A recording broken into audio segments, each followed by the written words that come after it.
तिथे अशोक चव्हाण भाजपात गेले, काँग्रेसचा हात सोडून त्यांनी कमळ हाती घेतला। या पक्षप्रवेशाचा सोहळा उभ्या महाराष्ट्राने उघड्या डोळ्यांनी पाहिला। अर्थात हे सगळं घडलं पडद्यासमोर आणि जगजाहीर। मात्र हे सगळं कसं घडलं, यामागचा मास्टरमाइंड नेमका कोण? चव्हाणांना गळाला लावण्यासाठी भाजपने नेमकं कोणतं जाळं टाकलं आणि महत्त्वाचं म्हणजे हा प्लॅन ठरला कधी, असे प्रश्न महाराष्ट्राला पडलेत। याच प्रश्नांचा मागोवा घेणारा आणि आतली गोष्ट सांगणारा हा स्पेशल रिपोर्ट। अशोक चव्हाण 2 वर्षांपूर्वीच काँग्रेस सोडणार होते।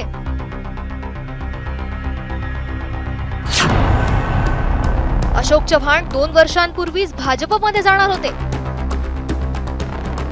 अशोक चव्हाण हे 2 वर्षापूर्वी पक्ष सोडणार होते। तुम्हाला मी आता सांगतो, एकनाथ शिंदे यांच्याबरोबरच त्यांचं काँग्रेस पक्ष सोडण्याची योजना होती। ज्यावेळी एकनाथ शिंदेंनी शिवसेनेत बंड केलं, त्याच वेळी अशोक चव्हाणांचीही भाजपसोबत बोलणी सुरू होती, असा दावा संजय राऊतांनी केलाय। अशोक चव्हाण हे 2 वर्षापूर्वी पक्ष सोडणार होते। तुम्हाला मी आता सांगतो, एकनाथ शिंदे यांच्याबरोबरच त्यांचं काँग्रेस पक्ष सोडण्याची योजना होती। तुम्हाला माहीत असायला पाहिजे मराठवाड्यातला पत्रकारांना, अशोक चव्हाण हे आता नाही, गेल्या काही काळापासून धडपडतायत पक्ष सोडण्यासाठी। त्यांना आजचा मुहूर्त मिळाला असेल तर तो त्यांचा प्रश्न। शिंदे फडणवीस सरकारच्या बहुमत चाचणीवेळीही अशोक चव्हाण गैरहजर होते। बहुमत चाचणीला पोहोचण्यासाठी 2 ते 3 मिनिटं उशीर झाला।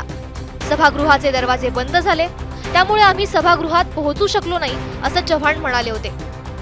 बहुमत चाचणीवेळी गैरहजर असलेले आमदार महाविकास आघाडीवर नाराज होते का, असेही प्रश्न उपस्थित झाले होते।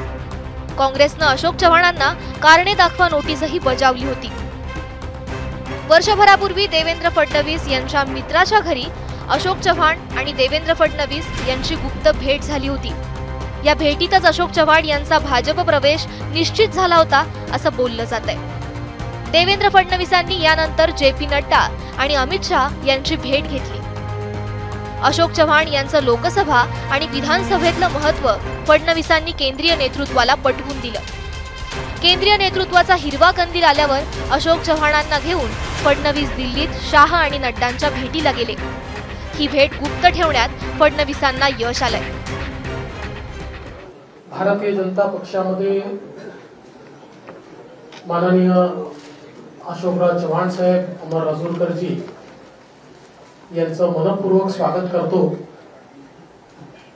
आणि निश्चितच त्यांच्यासारख्या ज्येष्ठ नेत्याच्या प्रवेशामुळे महाराष्ट्रामध्ये भारतीय जनता पक्षाची आणि महायुतीची शक्ती ही भक्कम झाली आहे, ती वाढली आहे, याबद्दल आमच्या कोणाच्याही मनात शंका नाही। अशोक चव्हाण हे मागील 2 वर्षांपासून काँग्रेसमध्ये नाराज होते। भाजपला मराठवाड्यात मोठ्या मराठा चेहऱ्याची गरज होती। मराठवाड्यातील प्रभावी नेतृत्व, प्रशासनावर पकड, शांत आणि संयमी अशी अशोक चव्हाण यांची ओळख आहे। अशोक चव्हाणांना 2 वेळा मुख्यमंत्री पदाचा अनुभव सुद्धा आहे।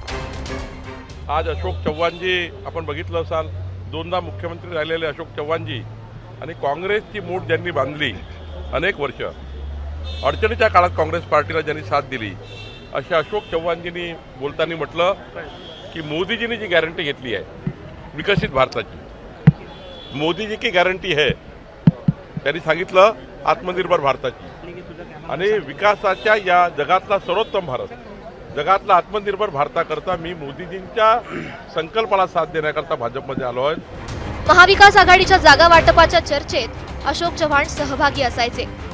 महाविकास आघाडीमध्ये कुठली जागा कोण लढवणार याची इत्यंभूत माहितीही चव्हाणांकडे आहे। त्यामुळे चव्हाणांच्या अनुभवाचा भाजप कसा वापर करणार, विरोधी पक्षातले आणखी कुठले मासे गळाला लावणार, हेच पाहावं लागणार आहे। सुशांत सावंत, ABP माझा, मुंबई।